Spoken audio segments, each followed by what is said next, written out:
el Congreso Nacional, para que el ciudadano tenga el control. María Eugenia Estensoro, 53 años, La Paz, Bolivia, divorciada, actualmente en pareja, 3 hijos, licenciada en literatura inglesa y francesa en el Smith College de Estados Unidos, letras en la Sorbona y ciencia política en el Instituto de Estudios Políticos de París. Realizó un posgrado sobre industria de libros y revistas en la Universidad de Harvard y una maestría en periodismo en la Universidad de Columbia. Desde 2007 es senadora de la Nación por la colección cívica. Es candidata a jefa de gobierno de la ciudad de Buenos Aires. Cofundó la ONG Fundación Equidad. Presidente de la Comisión de Sistemas, Medios de Comunicación y Libertad de Expresión del Senado. Proyectos de ley. Regulación de la publicidad oficial en los periodos electorales. Libre acceso a la información pública. Gestión de recolección selectiva y tratamiento de residuos de pilas y baterías. Declaración de utilidad pública y sujeto a la expropiación al edificio de la confitería El Molino. Modificación de la Ley 24.588, garantía de los intereses del Estado Nacional en la ciudad de Buenos Aires en materia de seguridad. Bienvenidos a una nueva entrevista de NSN. Hoy nos acompaña la senadora María Eugenia Estensoro de la coalición cívica. ¿Cómo le va, senadora? Muy bien, gracias. Senadora, en primer lugar nos gustaría saber su postura respecto a un tema ineludible, políticamente hablando hoy en día. Tiene que ver con el escándalo surgido a partir de las denuncias en contra de Sergio Joclender y la Fundación Madres de Plaza de Mayo. ¿Qué postura tiene al respecto?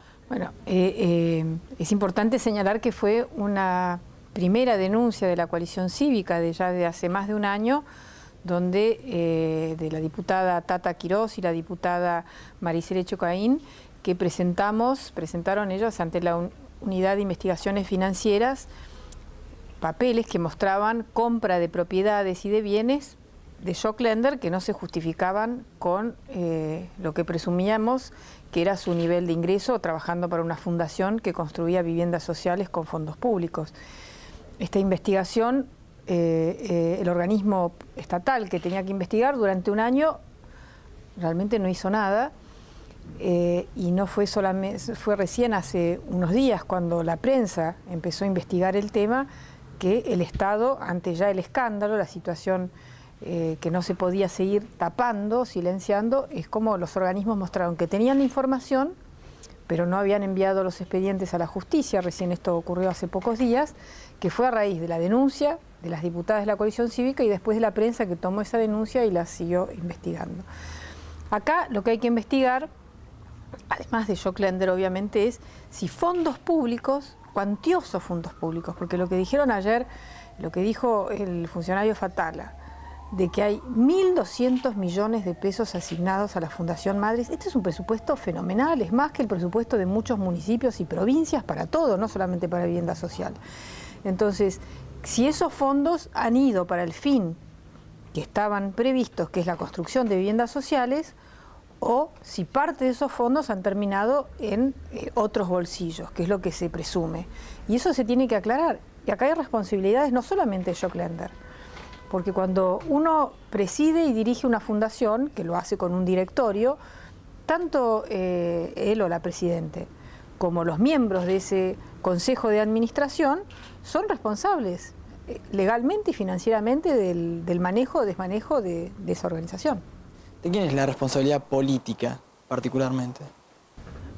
Mire, acá hay una responsabilidad del gobierno de no haber controlado, siendo que cuando en el año 2007 la envían a Felisa Micheli, que bueno, no era la mejor persona para ir a controlar lo que parecía un desmanejo financiero, porque ella había tenido que dejar el Ministerio de Economía cuando, por un procesamiento, por un dinero, una bolsa de dinero, puede ser de una coima, ella no pudo justificar ese dinero que tenía una bolsa en el baño del Ministerio de Economía. O sea que no era la persona más indicada. Pero incluso así, ya se ha dado a conocer, el informe de Micheli era lapidario de un desmanejo absoluto de las finanzas de la Fundación Madres, con una deuda de 30 millones de pesos. Estamos hablando de muchísimo dinero. Y que en realidad una vez que ella presentó el informe la apartaron de la fundación en vez de haber comenzado con la investigación si había un desvío de fondos públicos para otros fines que no eran los que... Así que acá hay responsabilidades políticas, obviamente del Ministerio de Obras Públicas y de todos los funcionarios también de la ciudad, porque la ciudad siguió con los contratos a la Fundación Madres a pesar de los enormes atrasos. Y la excusa no puede ser, como le he escuchado decir al jefe de gobierno, que porque tenía muchas presiones del gobierno nacional, se desentendieron. Porque cuando uno es un gobernante o un funcionario va a recibir siempre presiones, pero justamente su rol es no sucumbir a esas presiones y cumplir con su tarea. ¿Qué rol le asigna usted a Eve de Bonafini? Porque desde muchos sectores lo que se está haciendo es separarla, defenderla. Mire, hay que respetar y defender la causa de las madres de Plaza de Mayo, el rol fundamental, valiente, valioso que han tenido en la sociedad argentina y que tienen, pero acá nadie tiene coronita, no porque alguien haya sido una persona muy valiosa en un tema específico hace 30 años, puede no ser responsable de desmanejos financieros con fondos públicos de una organización que uno preside. Uno tiene que ser responsable en todo. Además, si uno pide justicia y castigo, bueno, la justicia y verdad, yo castigo, prefiero más la justicia y la verdad, me parece que ella tiene que ser la primera que se sepa de justicia y verdad, pero tiene que hacerse cargo, porque la que preside esa organización es su nombre, su prestigio, la que seguramente justificó que un gobierno le diera una responsabilidad tan grande. No se explica también por qué tercerizar. Una cosa es hacer un porcentaje de las viviendas sociales a través de cooperativas o de ONGs, pero no reemplazar el rol del Estado para construir viviendas con organizaciones sociales que tienen otro fin. Entonces acá hay responsabilidades compartidas, pero nadie tiene que tener coronita. Y si uno preside una organización, tiene que ser plenamente responsable. No solamente decir me equivoqué, el culpable es él, sino que uno tiene responsabilidades legales y financieras que tiene que asumir. ¿Piensa que este caso puede llegar a afectar electoralmente al oficialismo de cara a octubre?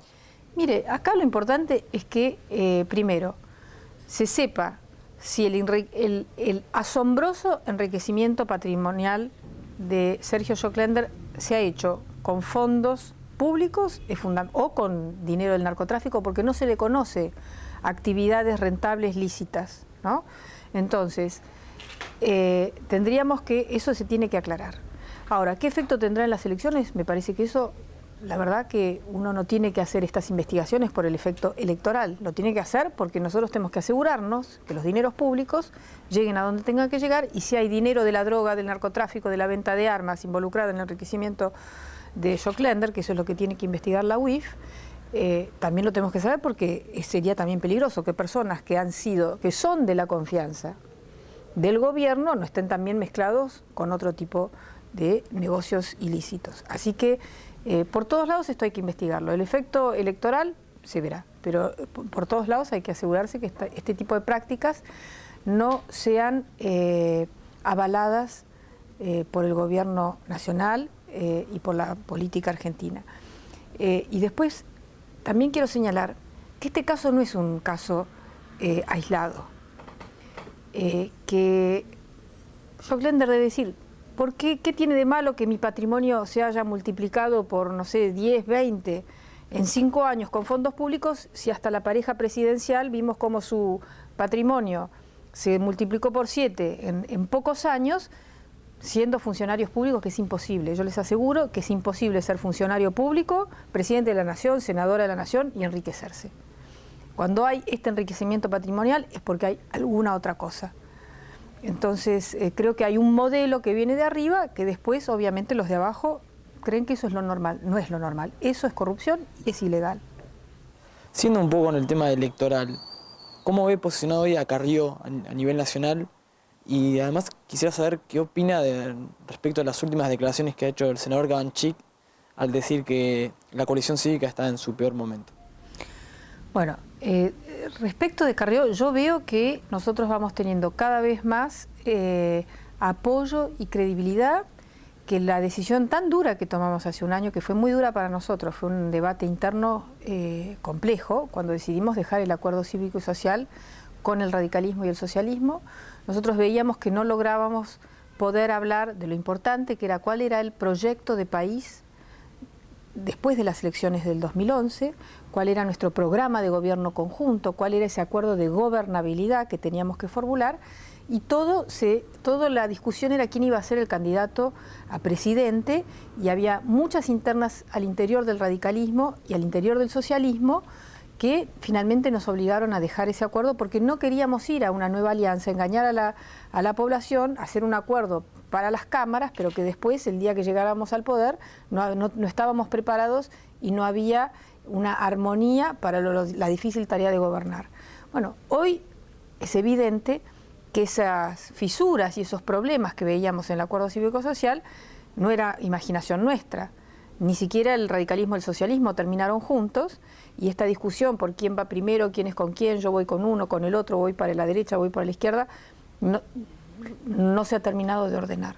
Eso es lo que nosotros vimos y tuvimos el coraje de hacer lo correcto, que es no engañar a la población y decir, bueno, vamos nosotros sí, lo que nosotros somos, lo que creemos, nuestras propuestas, todo lo hemos presentado desde diciembre, porque queremos que la sociedad pueda confiar en sus políticos y en sus gobernantes. Y yo veo que en este momento hay como una revalorización de esas decisiones, a veces difíciles que uno toma, pero que la sociedad se está creyendo en nosotros. Y respecto del senador Cabanchik, creo que él es el que tiene que dar las explicaciones, porque alguien que empezó con la coalición cívica, después estuvo con Cobos, después se fue con Stolbizer, después terminó a principios del año pasado en el peronismo federal y ahora está con el kirchnerismo, me parece que en realidad a mí me preguntan, ¿qué le pasó a Cabanchik? Todo el tiempo, pero me parece que él es el que tendrá que decir qué es lo que piensa. Usted además es candidata a jefa de gobierno por la ciudad de Buenos Aires. ¿Qué propone para el electorado porteño? ¿Qué hay que hacer? ¿Cuáles son las deudas que deja el macrismo, que son muchas? Nosotros nos vamos a meter con los problemas estructurales y más difíciles.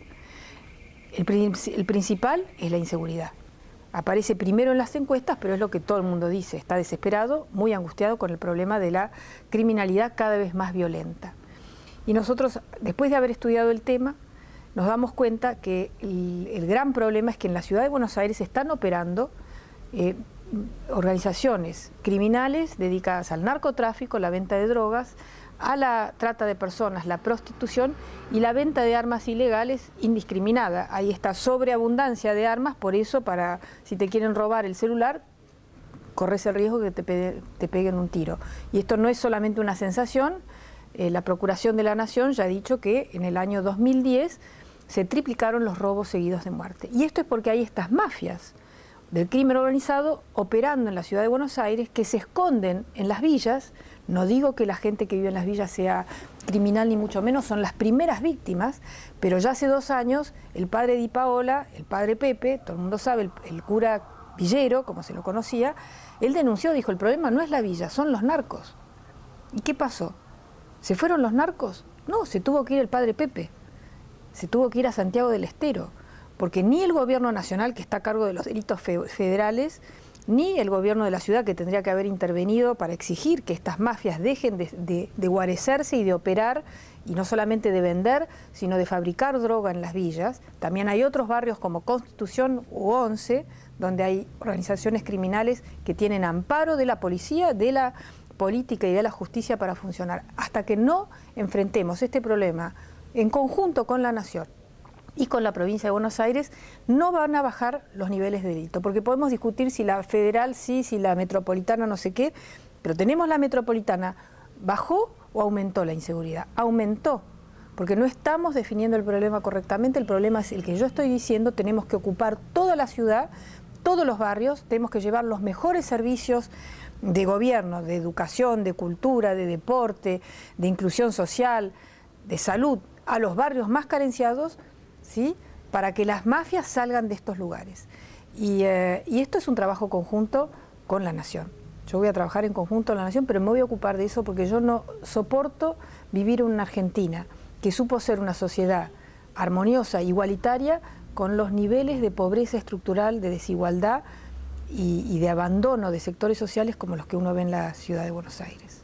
De ser electa como jefa de gobierno, ¿realizaría cambios en la metropolitana, más allá de que, digamos, no sea lo único que se tiene que tratar en tema seguridad? Nosotros tenemos que redefinir las misiones y funciones de la Policía Metropolitana, y una vez que tengamos muy claro cuál es el plan de acción en conjunto con el Gobierno Nacional, porque hoy por hoy la seguridad de la Ciudad de Buenos Aires, y esto hay que aclararlo porque Macri distorsionó toda esta idea, la seguridad de la Ciudad de Buenos Aires es prioritariamente responsabilidad del Gobierno Nacional, que está a cargo de las 53 comisarías de la Policía Federal. Entonces, tenemos que trabajar en conjunto. Una vez que definamos este plan conjunto, vamos a redefinir las misiones y funciones de la metropolitana, y cada gobierno va a tener que poner sus mejores recursos al servicio de este plan. Y vamos a tener métricas semanales que informaremos a la sociedad para decirle si el crimen está aumentando o está disminuyendo. ¿Coincide que hay una polarización de la elección en la ciudad? No, yo creo que hay dos gobiernos, el gobierno de la ciudad y el gobierno nacional, que tienen un montón de recursos de publicidad oficial para pautar en los medios, y que esto hace que tengan mucho más cobertura sus candidatos en la prensa. Pero que la sociedad no está polarizada, la sociedad está disconforme con Macri, hay mucha desilusión por la mala gestión y porque después de presentarse como el candidato presidencial que era la contracara de Cristina, arrugó. Y eso lo ha debilitado mucho, y hay mucha crisis dentro del propio partido que gobierna la ciudad. Yo veo que la sociedad en la Ciudad de Buenos Aires es un electorado, y siempre lo ha sido, independiente, diverso, que no es maniqueo, que no ve las cosas en blanco y negro, que no cree que hay dos modelos en la vida, hay muchos modelos. Entonces, que nosotros le hablamos a ese electorado independiente, que es la mayoría en la Ciudad de Buenos Aires. Puede que haya grupos más fundamentalistas que sean muy pro-K y otros que sean muy conservadores de derecha, pero en realidad el electorado de la Ciudad de Buenos Aires es independiente, sopesa el voto, y nosotros vemos que estamos teniendo muchísima aceptación, como otros grupos, otras fuerzas políticas que también están en ese escenario. Acá hay 3/3, no hay polarización.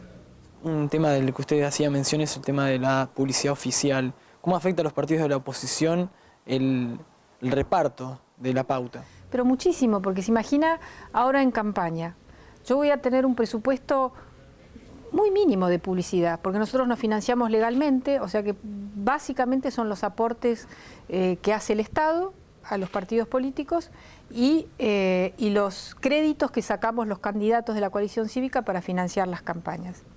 Imagínense cómo se compara esto con los 120 millones de publicidad oficial que hay en la ciudad pautados para este año, que generalmente se llegarán a 200, porque siempre se sobre ejecuta.